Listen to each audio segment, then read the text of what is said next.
मातृपंचकम। मातृपंचकम आदि शंकराचार्य द्वारा रचित अपनी माँ को समर्पित एक स्तुति है। जब जगत गुरु शंकराचार्य श्रृंगेरी में थे उस समय उनकी वृद्ध माँ मृत्युशैया पर थी। संन्यास लेने से पहले जगत गुरु शंकराचार्य द्वारा अपनी माँ को दिए गए वचन के अनुसार अपनी माँ के पास पहुँचे और उनके दर्शन किए। उस समय आदि शंकराचार्य जी ने मातृपंचकम की रचना की। मातृपंचकम अपनी माँ को समर्पित एक स्तुति है। मातृदेवो भव यह हमारा सनातन मंत्र है। मातृपंचकम में प्रत्येक मनुष्य के हेतु एक महान संदेश है और प्रत्येक माता को समर्पित है।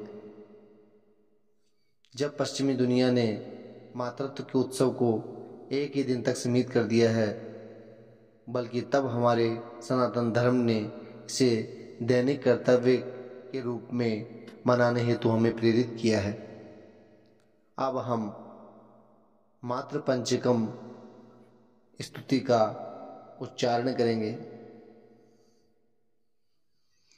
आस्तां तावदियं प्रसूति समये दुर्वारशूलव्यथा नैरुच्यं तनुशोषणं मलमयी शय्या च संवत्सरी एकस्यापि न गर्भभारभरणक्लेशस्य यस्या क्षमो दातुं निष्कृतिम् उन्नतोऽपि तनये तस्य जनन्ये नमः।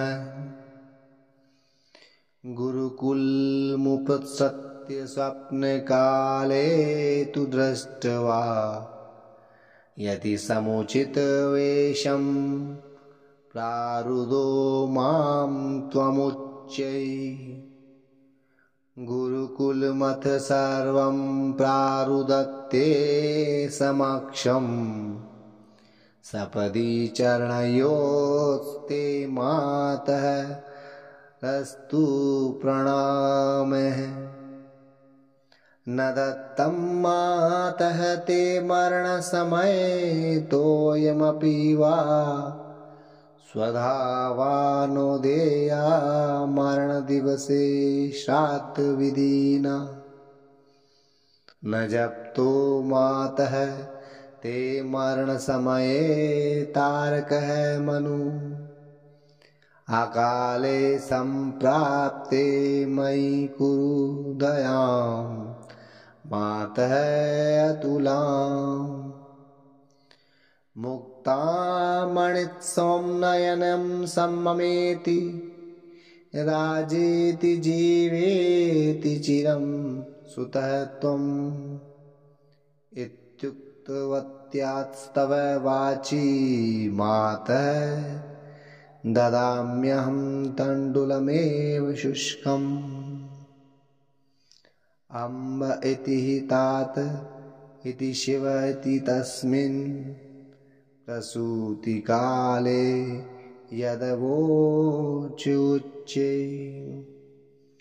कृष्णः इति गोविन्द हरे मुकुन्द इत्यर्थो जनन्येन च्युतोऽयम् अञ्जलि इति श्री मातृपंचकम् सम्पूर्णम्।